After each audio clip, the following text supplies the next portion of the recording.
Desde Santa Cruz de la Sierra, Bolivia, sean ustedes bienvenidos a nuestro auditorio ubicado en el kilómetro 10 de la carretera al norte. El título de la prédica de hoy es El pacto con Abraham. El pacto con Abraham. Este pacto tiene en sí dos grandes componentes. El primero de ellos, la promesa. El segundo, ¿no es cierto?, el sello del mismo. Entonces, la promesa está muy clara, la hemos visto, hemos hablado de ella, está en Génesis capítulo 12, versículos del 1 al 3. Y recordando, dice así: pero Jehová le había dicho a Abraham: vete de tu tierra y de tu parentela y de la casa de tu padre a la tierra que te mostraré. Y haré de ti una nación grande, y te bendeciré y engrandeceré tu nombre y serás bendición. Bendeciré a los que te bendijeren, y a los que te maldijeren maldeciré. Y serán benditas en ti todas las familias de la tierra. Esta es la promesa del pacto. Este no es el pacto, esta es la promesa del pacto. Nosotros tenemos que entender que cuando se va a celebrar un pacto, ¿no es cierto?, quienes han comprado, vendido casas, autos, saben de que después de convenir algo, hay que formalizar ese algo que hemos convenido. Y ese algo que hemos convenido se formaliza a través de un documento. Y ese documento, para que tenga validez, tiene que tener un reconocimiento de firmas de quienes han actuado y tiene que tener testigos para que el documento sea válido. Entonces, no basta el trato. El trato tiene que venir, ¿no es cierto?, con una formalización. Y esos son los elementos importantes. No basta solo la promesa, tiene que venir con la formalización de dicha promesa. Y eso es lo que vamos a ver hoy día. La naturaleza única de los pactos incondicionales de Dios, habíamos dicho de que hay pactos condicionales e incondicionales, pero la naturaleza única de los pactos incondicionales de Dios con su pueblo es que estos o ya se han cumplido o serán cumplidos. Por lo tanto, un pacto incondicional no está de ninguna manera restringido ni puede ser alterado por el tiempo. Esto es muy importante de que nosotros lo tengamos claro. Los pactos incondicionales, ¿por qué? Porque solo dependen de Dios, no dependen de nosotros, no tienen una parte donde nosotros tenemos algo que hacer. Es algo que Dios va a hacer. Amén. Y eso es inalterable. ¿Y por qué es inalterable? Porque Dios es el mismo ayer, hoy y por los siglos de los siglos. Amén. Y no lo va a cambiar el tiempo. No va a poder cambiarlo el tiempo, no va a poder cambiar, no está en función de cómo me comporte o cómo me deje de comportar. Está simple y llanamente atado a la voluntad de Dios. ¿Hay alguien que diga amén? Entonces, una vez que el pacto es sellado, una vez que el pacto está concretado, el contenido del pacto puede entrar en vigencia de inmediato. Mientras que algunos otros de estos pueden entrar en vigencia en un futuro próximo. O ciertas disposiciones de algunos de estos pactos pueden llegar a buen término a futuro, en un futuro profético distante que aún no se ha cumplido. Pero se van a cumplir. ¿Por qué? Porque Dios se ha comprometido con ello. Y cuando Dios habla, Dios cumple. Diga conmigo, cuando Dios habla, Dios cumple. Alábele al que vive. Alábele con ganas.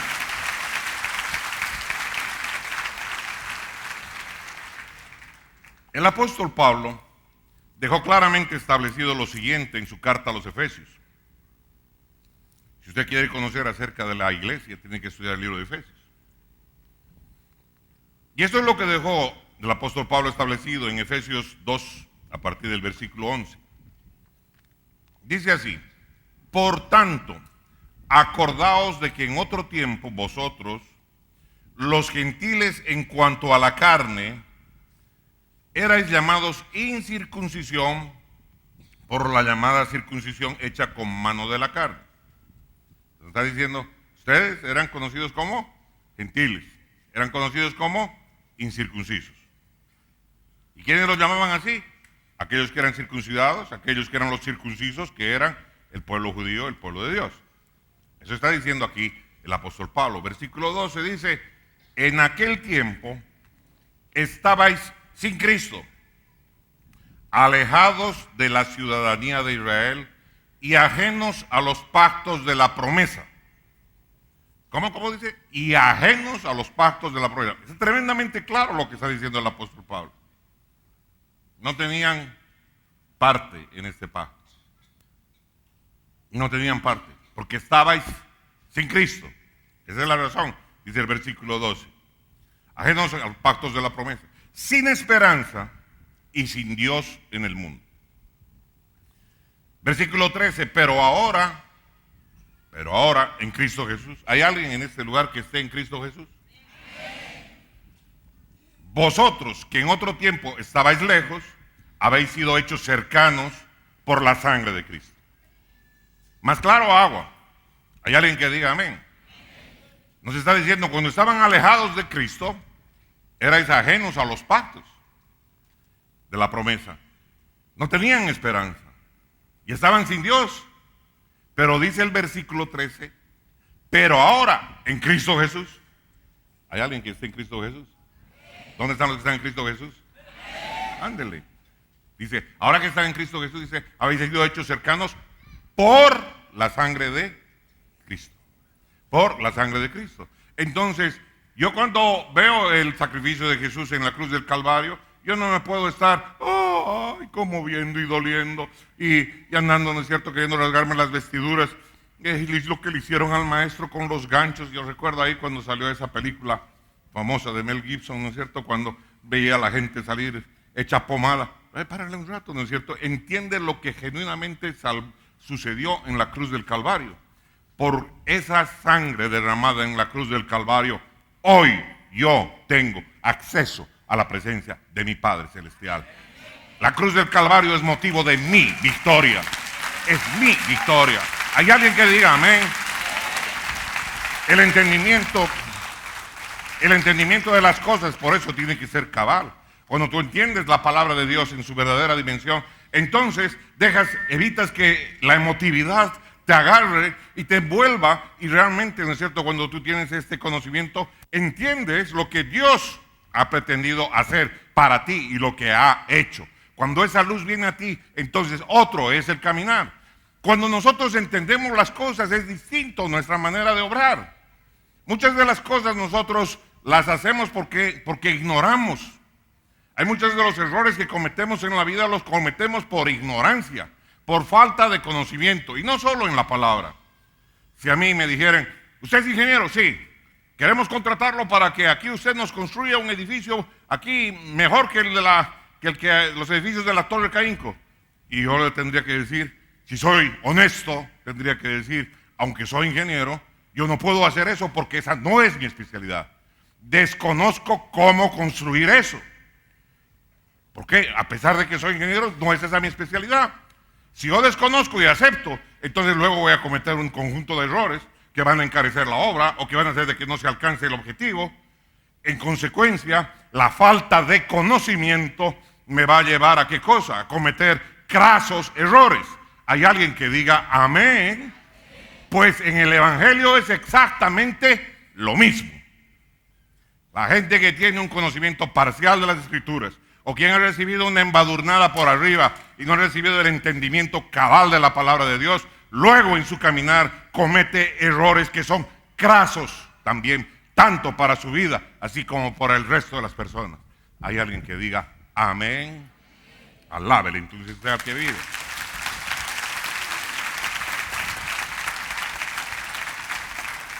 Por ello es que considero importante enfatizar que estos pactos incondicionales no fueron, ni serán retirados, ni serán revocados debido a la desobediencia de su pueblo.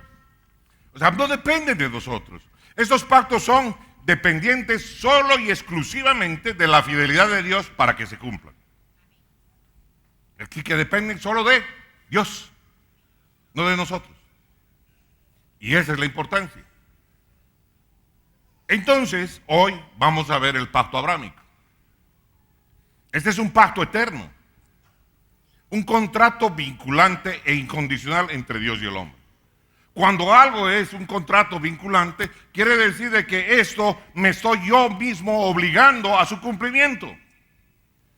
No es de que hoy digo sí y mañana digo no. No es como las cosas que hace el hombre. Dios cuando dice sí, es sí. Y cuando dice no, es no. Hay alguien que diga amén, alábele al que vive. Así son los pactos de Dios. Así son los compromisos de mi Señor. Así que tiene esta condición. El acuerdo formal debe ser sellado. El acuerdo formal tiene que ser de esta manera. En hebreo, el término sellar un pacto se traduce literalmente como cortar. En consecuencia, cortar un pacto implica derramamiento de sangre como parte de la confirmación del pacto. Así de que el derramamiento de sangre no se hacía porque sí, se hace porque este es el concepto que hay a la hora de ¿qué? A la hora de sellar un pacto. La hora de sellar un pacto se llama cortar pacto. Cuando alguna vez mis primeros tiempos estaba allá trabajando en los Estados Unidos, decían que había que cut the order, decían, había que cortar la orden. Cut the PO, decía, corten la orden de compra. Y yo decía, ¿por qué dicen cortar la orden de compra? Así es como se dice técnicamente. Exactamente traído del conocimiento de la palabra bíblica. Sellar significa, en hebreo, cortar. ¿Hay alguien que diga amén? Alábele al que vive. Ahora entiende por qué hay derramamiento de sangre en el pacto. Bien, amados. Si el pacto abrámico es cimiento de las cosas por venir, entonces el conocimiento de los detalles de ese pacto son esenciales para entender su mensaje. Porque es como si yo tuviera un contrato de compraventa de una casa y yo no lo leyera. Aquí está el contrato de compraventa de la casa. Firme aquí. Y le pongo mi firma. ¿Pero qué dice? No sé. ¿A qué te has comprometido? No sé. No. Antes de firmar tengo que leer. Tengo que entender el contenido que tiene todos los articulados, ¿no ves? Yo me acuerdo la primera vez que firmé un contrato de esos, el abogado puso alguna cláusula que dice, y saldrá en evicción, creo que es, evicción de cualquier deuda que exista sobre este bien. ¿Y esto qué quiere decir? Esto quiere decir, ¿no es cierto?, que si hay alguna deuda de impuestos de otro tipo, usted va a pagar el que está vendiendo. ¡Ah! Amén. Así me interesa, sí, bien, está bien redactado ese contrato. De igual manera, he de entender cuál es el alcance del pacto que hizo Dios con Abraham. ¿Y por qué me interesa? Porque si yo soy injertado en el pueblo de Dios, entonces las bendiciones que Dios le prometió a Abraham también son para mí. ¿Hay alguien que diga amén? Alábele usted al que vive. Entonces no voy a pedir, hágame un hospital, hágame esto, hágame lo otro, cuando no se ha comprometido a hacerme hospital. ¿Me entiende? No tiene la obligación de hacérmela. Entonces voy a saber exactamente qué es lo que Dios prometió y a qué tengo derecho como hijo de Dios. Amén, amén. Entonces, por eso nos adentramos en los detalles de cómo se cerró este pacto, cómo se selló. Para hacer eso, vamos a la Biblia. Génesis capítulo 15, versículo 9. Y le dijo, tráeme una becerra de 3 años, y una cabra de 3 años, y un carnero de 3 años, una tórtola también y un palomino. Y tomó él todo esto, y los partió por la mitad, y puso cada mitad una enfrente de la otra, mas no partió las aves. Y descendían aves de rapiña sobre los cuerpos muertos, y Abraham las ahuyentaba. Mas a la caída del sol sobrecogió el sueño a Abraham, y he aquí que el temor de una grande oscuridad cayó sobre él. Entonces Jehová dijo a Abraham, ten por cierto que tu descendencia morará en tierra ajena, y será esclava allí, y será oprimida 400 años. Mas también a la nación a la cual servirán, juzgaré yo, y después de esto saldrán con gran riqueza. Y tú vendrás a tus padres en paz y serás sepultado en buena vejez. Y en la 4ª generación volverán acá, porque aún no ha llegado a su colmo la maldad del amorreo hasta aquí. Y sucedió que puesto el sol y ya oscurecido se veía un horno humeando y una antorcha de fuego que pasaba por entre los animales divididos. En aquel día hizo Jehová un pacto con Abraham diciendo: a tu descendencia daré esta tierra, desde el río Egipto hasta el río Grande, el río Éufrates, la tierra de los ceneos, los canaceneos, los admoneos, los eteos, los fereceos, los refaitas, los amorreos, los cananeos, los gergeseos y los jebuseos. En ningún momento vi ningún notario. Ni tampoco dice aquí está el escrito. ¿Cómo es esto, no es cierto? ¿Cómo es que esta formalización establecida por Dios tiene lugar? No apareció aquí ningún elemento que diga, ¿no es cierto? Aquí está, doy fe de que esto va a ser así, de que Dios está estableciendo.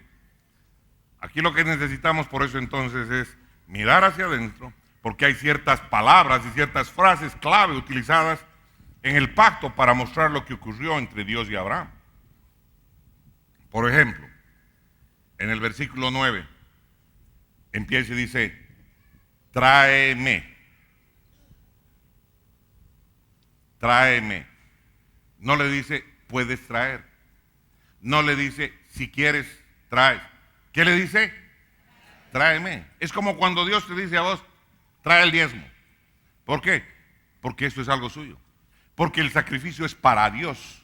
Porque el sacrificio Dios está diciendo es mío. Así que tráeme. ¿Por qué no le pide leones? ¿Por qué no le pide otro tipo de cachorros? ¿Por qué no le pide otro tipo de animal? Tráeme. Dios es específico. Tráeme. ¿Hay alguien que diga amén? Ándele. Esto no es cierto, es una palabra muy fuerte. Esta es una orden, esta es una instrucción. Tráeme. Significa que el sacrificio definitivamente le pertenece a Dios, exclusivamente. Y va a tener estatus de juramento irrevocable. Tráeme. Y continúa, dice: una becerra de 3 años, y una cabra de 3 años, y un carnero de 3 años. ¿Y por qué pide esos animales? ¿Por qué no pide otros? ¿Y por qué de 3 años? ¿Por qué? Porque la becerra, la cabra y el carnero alcanzan ¿qué cosa? Alcanzan el tope de su madurez y su fortaleza cuando llegan a tener 3 años. En consecuencia reflejan la perfección del sacrificio. ¿Y por qué no 2? Porque están en proceso de crecimiento. ¿Y por qué no 4? Porque ya han pasado su madurez. El cenit de su desarrollo es cuando tienen 3 años. ¿Hay alguien que diga amén? Había tenido un sentido. Había tenido un sentido importantísimo. ¿Por qué? Porque entonces ellos están reflejando la perfección del sacrificio. No cualquier sacrificio, la perfección del sacrificio. Yo no voy a traer cosas chapis a mi Señor. Yo le voy a traer lo mejor que tengo. Alábele al que vive. Alábele, alábele, alábele.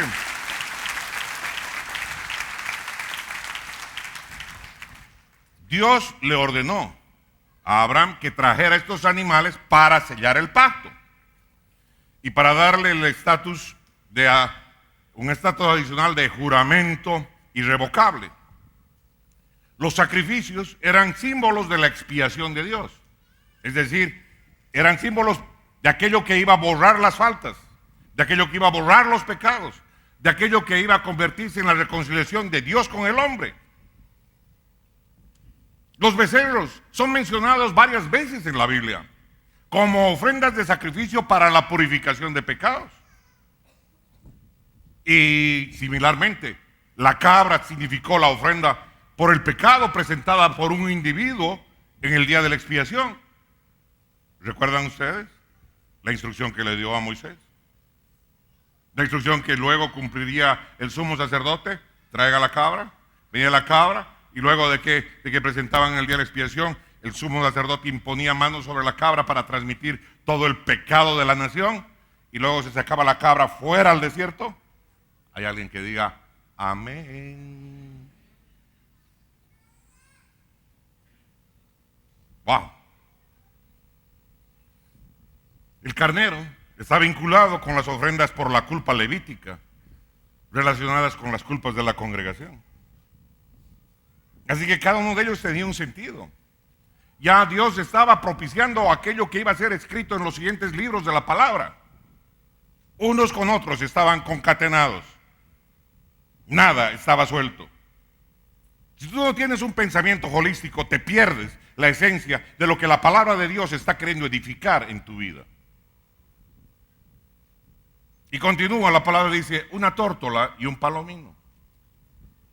No nos olvidemos, la tórtola es una de las aves, uno de los miembros más pequeños de la especie de las aves. Acá también se lo conoce en otros lugares como pichón. Una pareja de estos pichones, una pareja de estas palomas en Levítico va a ser mencionada como sustituta de un cordero para que el pobre pueda presentar su sacrificio. Cuando el pobre iba a traer su sacrificio y no tenía el dinero para traer un cordero, dice la palabra que podía traer en sustituto un par de palomas y las presentaba.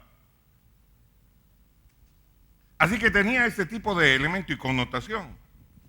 Por lo tanto, ¿cuál es el elemento que hace que las tórtolas sean tomadas en cuenta para este sacrificio? Porque ellas son un símbolo de pureza. Estas aves, cuando escogen pareja, la escogen para toda la vida. Estas aves no andan de locas ni andan de locos. No andan buscando pareja por aquí y pareja por allá. No se aparean con una por aquí y otra por allá. No le dicen a una te amo y después a los 15 días le dicen a la otra también te amo. No tienen de a dos, no tienen de a tres. Cuando se aparean con una pareja, se aparean y se emparejan para toda la vida. Entonces es señal de pureza. Por eso tenían que ser dos.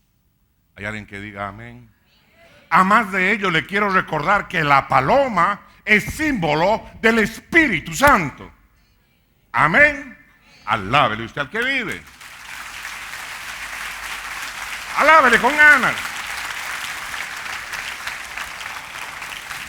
En consecuencia, era una ofrenda apropiada para el pacto abrámico. Y sigue la palabra que estamos analizando hoy día y dice, y los partió por la mitad y puso cada mitad una frente de la otra. La naturaleza sagrada, la naturaleza de separación de este vínculo fue atestiguada por una simple y sencilla razón: el derramamiento de sangre viva. Partió los animales y los puso mitad frente a mitad. Para hacer aquello hubo que derramar sangre viva. La sangre que Jesús iba a derramar en la cruz del Calvario también era sangre viva. Hay alguien que diga amén. Alábele usted al que vive. Alábele con ganas.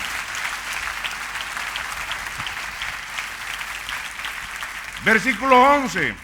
Y descendían aves de rapiña sobre los cuerpos muertos y Abraham las ahuyentaba. Estas aves de presa, ¿qué representaban? Esas aves de presa representaban el mundo, pues las naciones mundanas que querían asimilar, que querían tener parte en aquello que estaba teniendo parte para el pueblo de Dios. Querían arrebatar aquello y por eso la actitud de Abraham de espantarlas. Porque no vas a tocar la herencia de mis hijos, porque no vas a tomar la bendición que es para mi vida, porque aquello que está consiguiendo, que Dios está pactando con Abraham, no es para todos, es para su pueblo.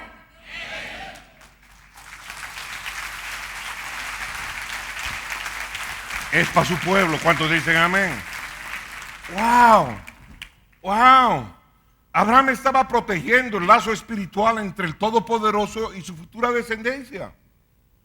Y dentro de su futura descendencia estabas tú, mi hermano, estabas tú, mi hermana, estaba yo también. Amén. Como injerto en ese árbol de bendición. ¿Qué le parece? Si yo entiendo este tipo de conceptos, entonces entiendo las razones por las cuales yo puedo decir que aquello cuando Dios le dijo a Abraham, yo te bendeciré, no solo era para Abraham. Yo te bendeciré, era para Abraham y sus descendientes. Entre ellos estos bolivianitos que se reúnen bajo este techo y que creemos en Jesucristo. Él dijo: yo te bendeciré. El que crea, que lo alabe. El que crea, que lo alabe.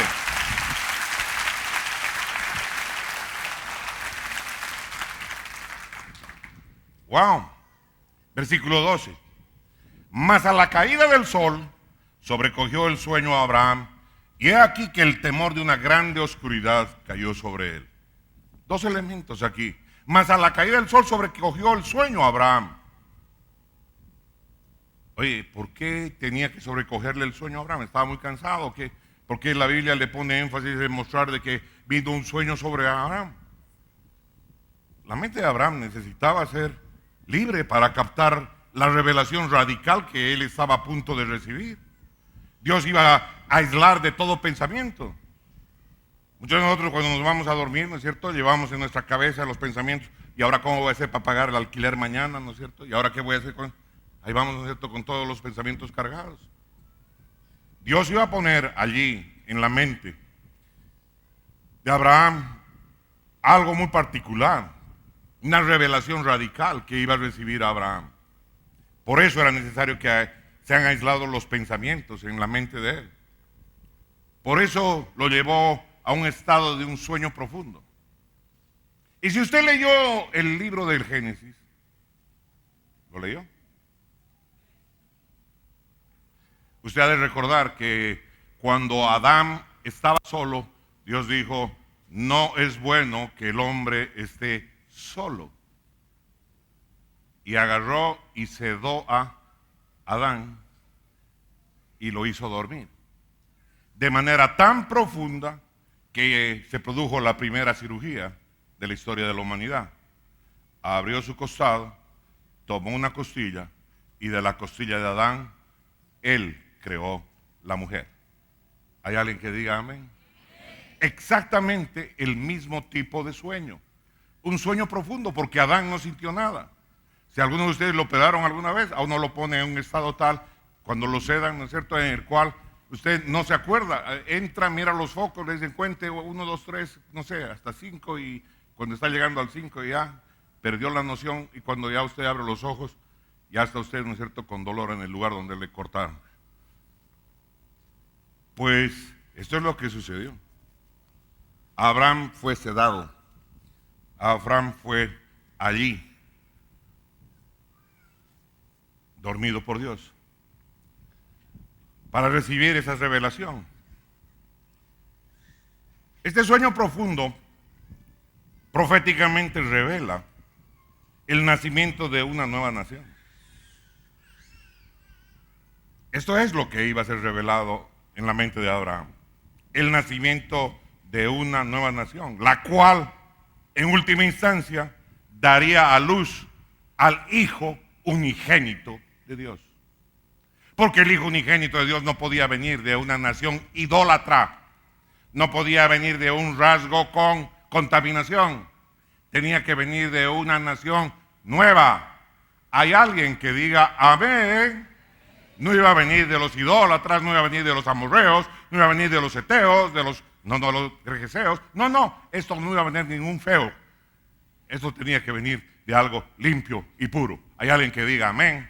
Alábele usted al que vive.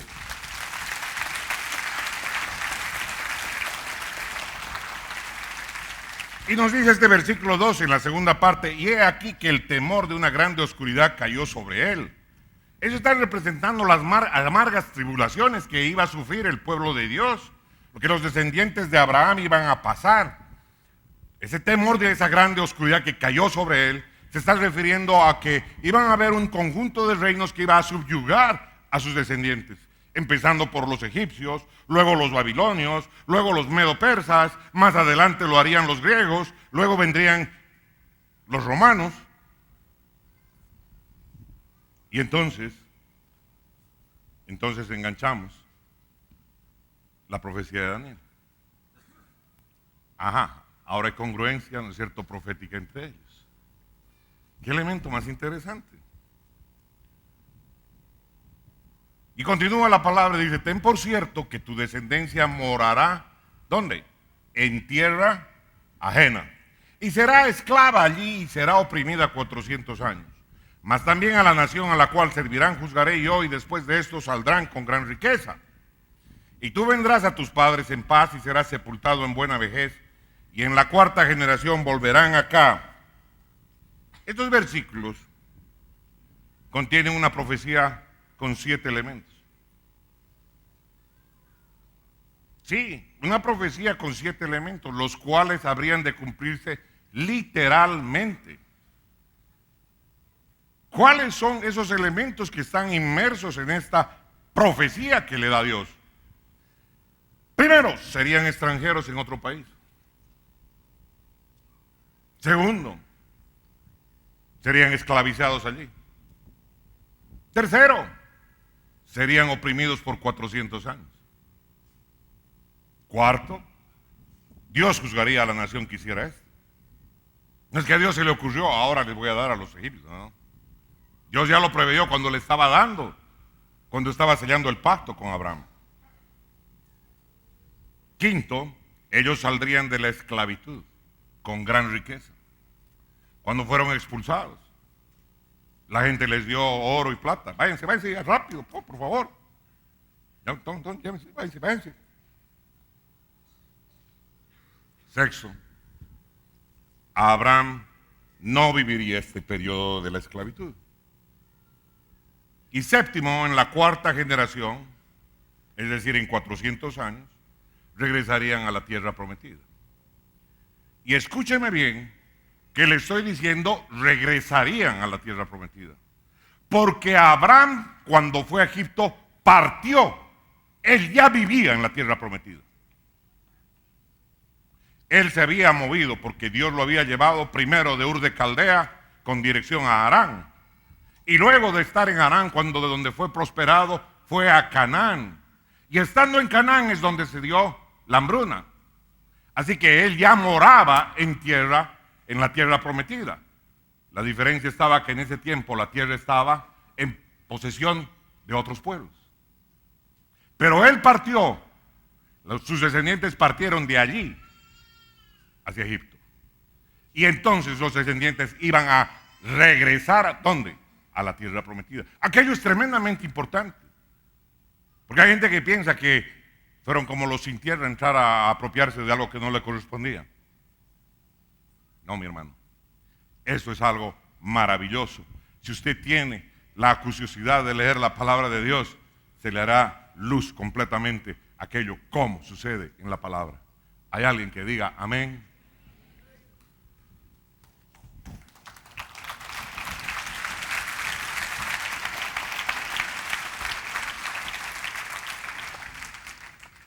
La Biblia provee todas las pruebas necesarias para mostrarnos cómo cada uno de estos aspectos se cumplieron.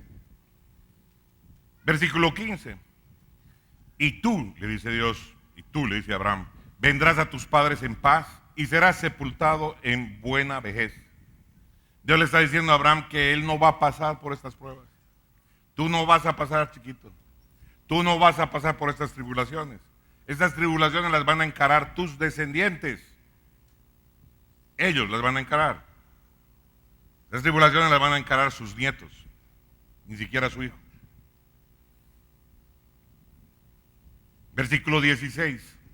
Y en la cuarta generación volverán. Volverán. ¿Hay alguien que diga amén? Hemos de prestar atención a cómo nos está escrita la palabra de Dios. Volverán acá. Porque aún no ha llegado a su colmo la maldad del amorreo hasta aquí. Así que iba a tomar 400 años para que los pecados de las naciones amonitas, de las naciones cananitas, alcancen tal magnitud que Dios disponga su expulsión de aquella tierra. Ándele. La práctica de la maldad de todos esos pueblos idólatras y va a llegar al colmo en 400 años, dice la palabra. Entonces es cuando, ¿no es cierto?, los iba a quitar. ¿Quién? Dios. Los iba a quitar. ¿Quién?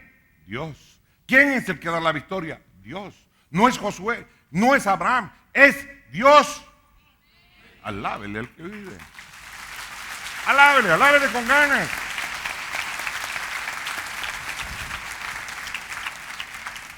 ¿Por qué? Porque el que se comprometió en el pacto fue Dios. Amén. ¡Wow! Entonces, el ingreso de Josué a la tierra prometida fue el cumplimiento de la promesa hecha por Dios.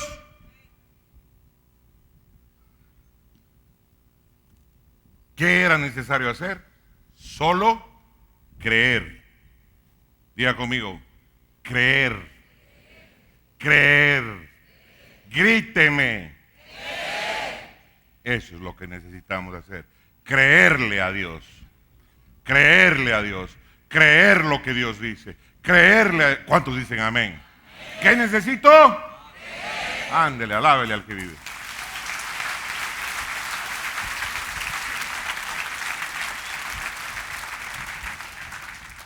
Acompáñenme, la Biblia lo dice, que Josué 24:18.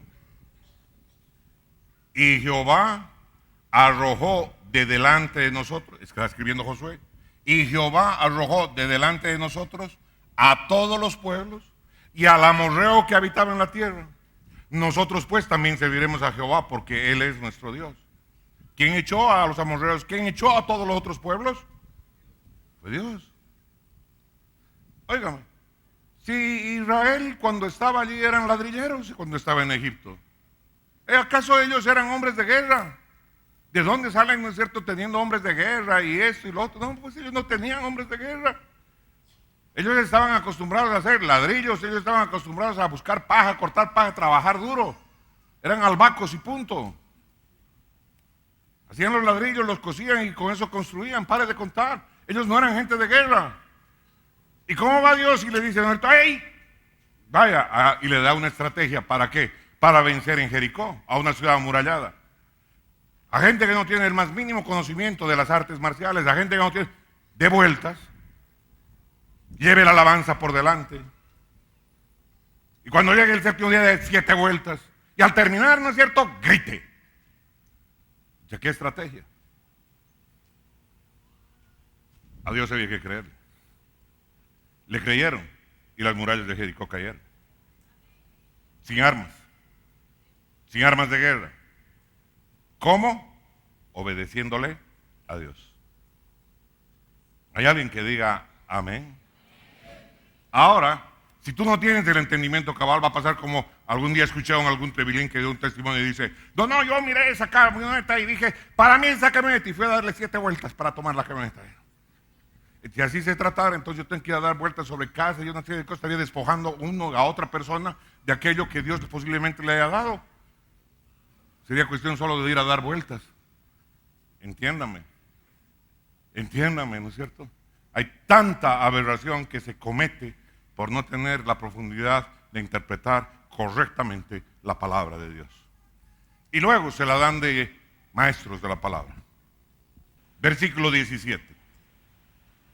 Y sucedió, dice la palabra, y sucedió que, puesto el sol y ya oscurecido, se veía un horno humeando y una antorcha de fuego que pasaba por entre los animales divididos. ¿Qué significa esa antorcha de fuego? La antorcha de fuego simboliza la gloria del Señor. Y dice que esa antorcha de fuego pasó por en medio de las mitades. ¿Pasó algún hombre por allí? ¿Pasó algún sacerdote por allí? No, mi hermano. El único que pasó por allí fue la gloria de Dios. Él es Dios y su gloria pasando en medio del sacrificio. Porque es su sacrificio. Es su sacrificio. ¿Hay alguien que diga amén? Cuando tú vienes a este lugar a celebrar a tu Dios y a presentarle tu cántico de alabanza, no es que a ti te tiene que agradar, es que a Él es a quien le tiene que agradar. Porque tú has traído ese cántico para alabarle a Él. Por lo que Él ha hecho, por lo que Él es. Es su sacrificio. ¿Hay alguien que diga amén? Por eso Él no te da chance, Él te dice, ¿te congregas o te congregas? Amén. Por eso separas este día para Dios. No es porque el Rafo te lo dijo o porque el pastor X te lo dijo. Es porque este es el día para venir a decirle a Dios que lo amamos, que lo respetamos, que lo honramos. Hay alguien que diga amén. Alábele al que vive. Tú no le haces un favor a Dios al venir aquí. Tú no le haces un favor al venir aquí. El favorecido de estar aquí eres tú. ¿Por qué? Porque la presencia de Dios se manifiesta y toca tu vida y te ministra. Tal cual pasó en medio del sacrificio. El único que pasó en medio de esas mitades, en medio del sacrificio, fue la gloria de Dios. No pasó hombre alguno. No pasó Abraham. ¿Por qué? Porque Abraham no tenía ningún negocio en ello, no tenía ninguna obligación en el ritual. Dios pasó en señal de que ese era su pacto y que Él asumiría la responsabilidad integral del cumplimiento del mismo. Amén. Él asumiría la administración del pacto. El único requisito para Abraham era creerle. Ningún otro más. Así como cuando tú te conviertes en parte del cuerpo de Dios, parte del cuerpo de Cristo, el único requisito que Dios te exige es que le creas. No te dice cuánto dinero tienes. No te dice, ¿no es cierto?, si naciste de papá y mamá, si naciste de papá y mamá casados o conocidos o no. No. Te dice el requisito es que le creas, de que Él es el Hijo de Dios, que Él es la puerta para acceder al Padre, que lo recibas como tu Señor y tu Salvador y para de contar. Y con ello, creyéndole, tú entras. Amén. No te pide, ¿no es cierto?, certificado de nacimiento. No te pide pertenencia al partido político. No te pide, ¿no es cierto?, abolengo. No te pide dinero, no te pide nada. Te pide que le creas.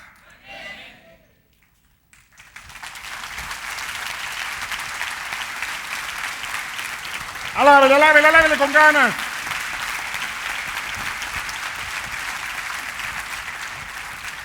A ver, dése cuenta. Dios está haciendo un pacto. Necesitamos un poquito nada más. El gran yo soy, el mero mero, el grande, el maravilloso, el perfecto, está haciendo un pacto. ¿Con quién? Consigo mismo.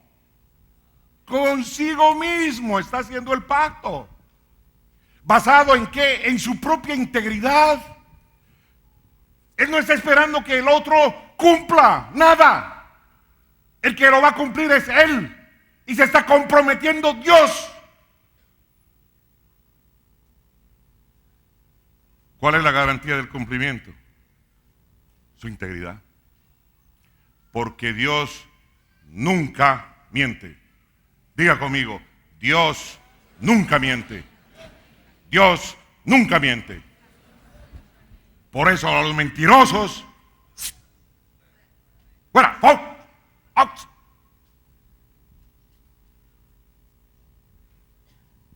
El cumplimiento de este pacto no tiene nada que ver con la fidelidad de su pueblo. Nada. Y quiero decirle algo, Dios nunca cambia de opinión.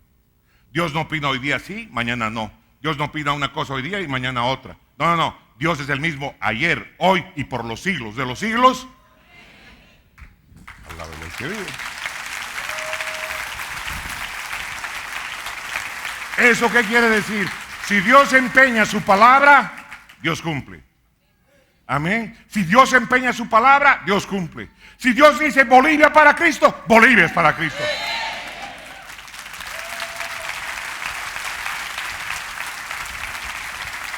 Pero si Dios dice, no sé si el pastor X o Y o Z dice, si Dios dice, ¿hay alguien que diga amén? Y yo creo que Dios ha dicho no una vez, sino muchas veces. Esta es una nación amada para Él. ¿Cuántos dicen amén? Alábele al que vive.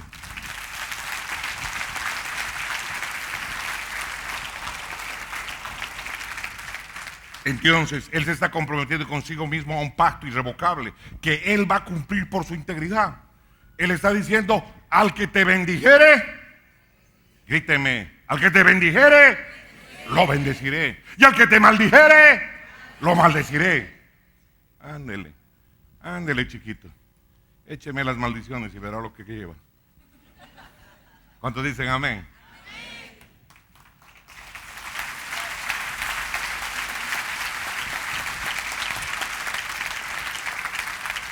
Dios nunca miente.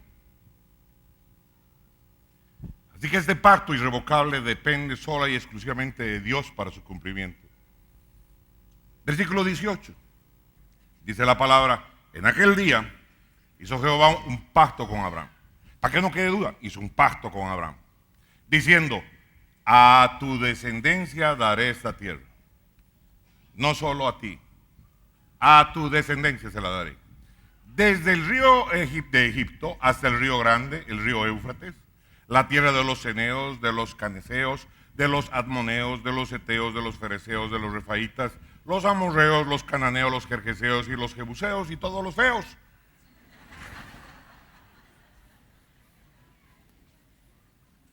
¿Por qué está Dios señalando esto? Porque Dios está siendo específico, le está diciendo, lo que te estoy dando empieza aquí y termina allí, empieza aquí y alcanza hasta allí. Y pone todos los límites de lo que les está dando. No le dice, y un paso más allá. No, le dice, estos son los límites. Porque cuando Dios te bendice, cuando Dios te dice, cuando Dios te guía, Dios es específico. ¿Hay alguien que diga amén? Mire, dése cuenta qué específico es Dios. Dios no deja la duda. Dios está poniéndonos aquí, de aquí hasta aquí, de aquí hasta aquí. Esto más y esto y esto. Esto otro no está aquí en el trato. El trato está con esto y esto. Amén. Para que nadie se pierda. No, para que no haya, ¿no es cierto?, la confusión. Como que apareció el dragón y le salió el fuego. No. Le está dejando completamente claro. Es como cuando le dicen, ¿no es cierto?, al marido le dice, ¿sabes qué? Vas a respetar a tu mujer. Y a la mujer le dice, vas a respetar a tu marido. Vas a amar a tu mujer. Vas a amar a tu mujer. ¿Ah? Bien clarito, para que no le quepa la menor duda. ¿Hay alguien que diga amén? Así es el Dios que yo conozco. Claro, transparente, específico. ¿Alguien se goza con ese Dios? Alábele a ese. Alábele.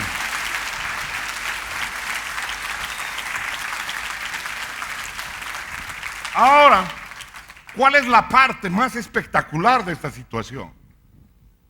Y la parte más espectacular de toda esta situación que acabamos de analizar, de comer de a poco, se da en el versículo 17. ¿Cuándo? Cuando se manifiesta la presencia de Dios. No que en el Antiguo Testamento no se manifiestaba la presencia de Dios. Se manifiesta la presencia de Dios. ¡Wow! En el Génesis se le manifiesta a Abraham en el versículo 17 cuando dice, una antorcha de fuego que pasaba por entre los animales divididos. ¿Qué se le pidió a Abraham que hiciera?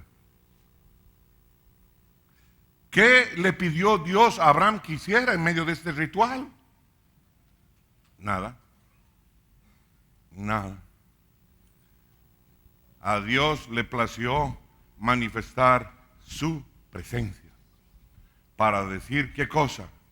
Esto es mío. Cuando se presentan sacrificios al Dios Todopoderoso y esos sacrificios son agradables a Él, ¿qué sucede? Se manifiesta la presencia de Dios. ¿Hay alguien que diga amén? Cuando tú vienes con tu corazón dispuesto a adorar a tu Dios, a tu Señor, a rendirte, a alabar como merece tu Señor, a levantar cánticos, cuando tú te acercas al ofrendero y depositas tu ofrenda con gratitud, allí Dios se manifiesta. La presencia de Dios se manifiesta en tu vida. Si has de alabar, alábale como nunca le has alabado. ¡Wow! Somos un pueblo de sacerdotes. ¿Para qué? Para usar, ¿qué cosa? Para traer sacrificios al Dios Todopoderoso. Aquí nos está enseñando lo que sucede cuando el sacrificio es del agrado de Dios. se manifiesta su presencia. Cuando tú en tu habitación, rendido por todas las circunstancias de la vida, cuando tú no encuentras salida a tus problemas, cuando estás abatido y te tiras ahí en el piso con un corazón sincero y reconoces tus faltas, tus pecados, tus maldades y le pides: ayúdame, Dios mío, ayúdame a salir de esta situación, ayúdame de esto que no entiendo. Allí, con el corazón contrito y humillado, tú como sacerdote invocando al Dios Todopoderoso, de pronto baja una presencia que te llena de paz y te envuelve y te mima y te hace saber que eres su hijo amado, que te hace saber que eres su hija amada, que Él está allí contigo.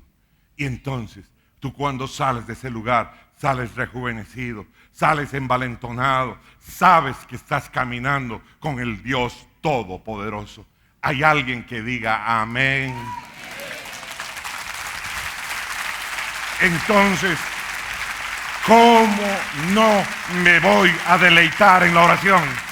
Entonces, ¿cómo no me voy a deleitar en buscar al Dios Todopoderoso? ¿Cómo no me voy a deleitar en buscarlo todos los días? Más que a mi mujer, más que a mis amigos, buscar que Él se manifieste en mi vida y me llene de su presencia, visite mi hogar, mi casa, mi trabajo, mi barrio, mi nación, y traiga transformación, porque nos hemos convertido en elementos de bendición para nosotros y para los que están a nuestro alrededor.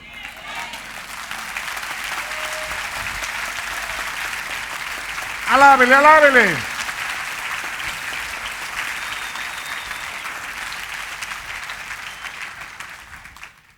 Para terminar, quiero decirle que el horno humeante y la antorcha encendida simbolizaban un solo fuego ardiente.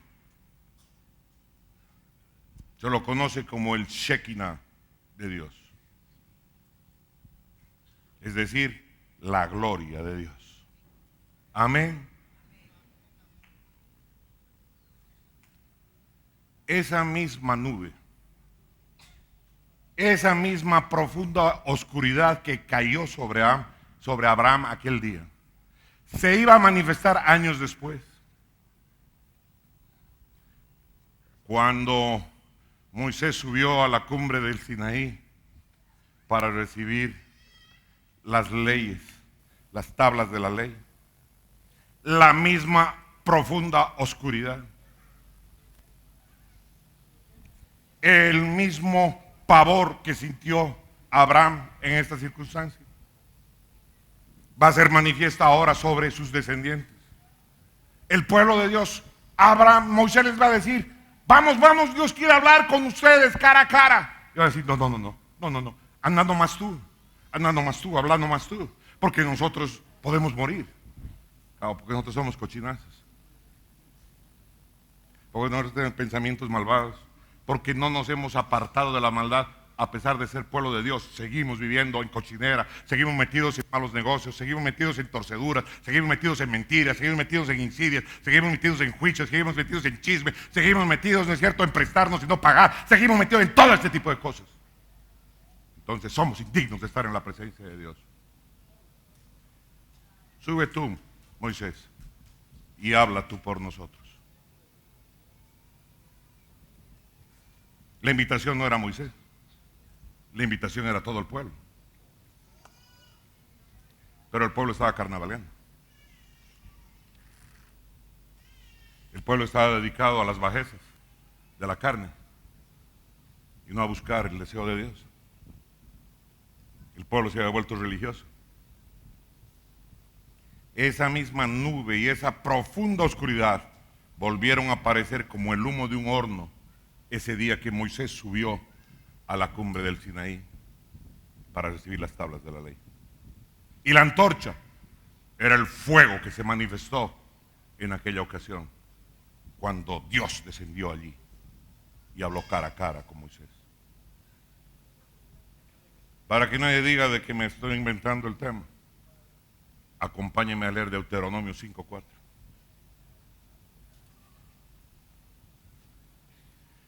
Cara a cara habló Jehová con vosotros. Está escribiendo Moisés. Cara a cara habló Jehová con vosotros en el monte de en medio del fuego. Tú, mi hermano, tú, mi hermana, estás llamado a tener una relación de comunión con Dios. Estamos todos nosotros llamados a experimentar la gloria de Dios en nuestras vidas. Estamos llamados a experimentar una comunión sobrenatural con el Dios Todopoderoso. No para que nos levante y nos vuelva famosos, no para que nos convirtamos en los grandes evangelistas o en los modelos de vida, para que nos convirtamos en gente que tiene una vida que a Dios le agrada y pueda decir acerca de nosotros: así tengo agrado con mi chilpayate con este mi cambita, o con este mi collita, o con esta mi chapaquita. Así quiero que sean. ¿Hay alguien que diga amén? Con este me da gusto de pasar. A este lo dejo apoyar su cabeza en mi pecho, porque ¿sabes qué? Me gusta estar con él. 12 discípulos, 3 cercanos, pero uno era el chupetín tatín. Había uno que recostaba su cabeza en el pecho del Señor. No todos. Había uno. ¿Hay alguien que diga amén?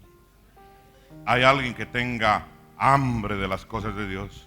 ¿Hay alguien que tenga hambre de tener comunión con Dios?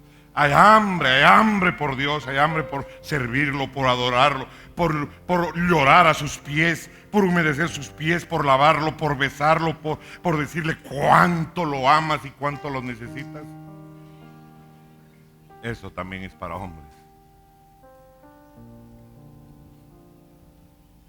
Aunque seas tigre. Ese día,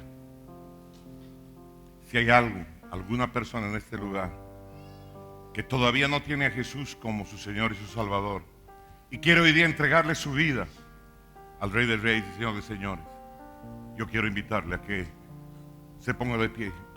Esa persona que no le ha entregado su vida y hoy quisiera entregarle su vida a Jesús. ¿Hay alguien en este lugar que quiera recibir a Jesús como su Señor y su Salvador? Levante su mano. Bendigo esa vida. Bendigo esa vida que se pone de pie. Bendigo esas vidas que levantan su mano, que quieren recibir. Esas personas, solo esas, levante, póngase de pie. Solo esas que quieren recibir a Jesús como su Señor y su Salvador. Póngase de pie. Tenga la valentía de decir: yo sí quiero. Póngase de pie, por favor. Si usted quiere recibir a Jesús como Señor y Salvador, póngase de pie. Póngase de pie. Póngase de pie. A ustedes que quieren recibir a Jesús como el Señor de su vida, a ustedes les digo, quiero invitarlos a que hagan la caminata más hermosa de toda su vida. Vengan aquí corriendo, no me hagan esperar más al Maestro. Vengan, que vamos a orar para entregarle nuestras vidas a Jesús. Ven a Cristo Jesús. Ven a Cristo Jesús. Iba uno, iban dos, iban tres. Él dice que Él camina en medio de la alabanza de su pueblo. Mi hermano, mi hermana, muchas veces me vienen y me preguntan: ¿qué tengo que hacer para estar cerca de Dios? Lo único que tengo que hacer es alabarle, alabarle, alabarle, alabarle. Alaba, alaba, alaba, tú creyente, alaba a tu Dios. A eso viniste este día, a reflejar la gloria de tu Señor, a beber de sus aguas, de su bendición. Poderoso, poderoso Dios. A ustedes que han pasado aquí adelante, a cada uno de ustedes, con todo respeto, les voy a pedir que repitan la oración en la cual los voy a guiar. Padre, dígaselo en voz alta: Padre, hoy vengo delante de ti a pedirte perdón por todos mis pecados, por todas mis maldades, por todos mis errores, y en especial por haber caminado alejado de ti. Ese día, Señor, yo declaro que Jesús es el Hijo de Dios y pagó en la cruz del Calvario con su muerte para que mis pecados fueran limpiados. Este día yo recibo a Jesús como el Señor de mi vida. Ayúdame, Señor. Escribe mi nombre en el libro de la vida y regálame el bautismo de tu Espíritu Santo. Te lo pido en el nombre de Jesús. Y nosotros, Padre amado, te pedimos por cada una de estas personas que este día ha hecho esta oración, Padre amado. Te pedimos que los guardes, que te pedimos, Padre amado, Señor, que nos permitas, Padre amado, tener el privilegio de cuidar de cada uno de ellos, que ni uno solo deje de ser atendido, Señor amado. Bendícelos, Padre Santo, Señor, en cada una de sus necesidades. Tú conoces cada uno de lo que ellos necesitan, Señor. Cólmalos de tu favor y en el nombre poderoso de Cristo Jesús te damos las gracias.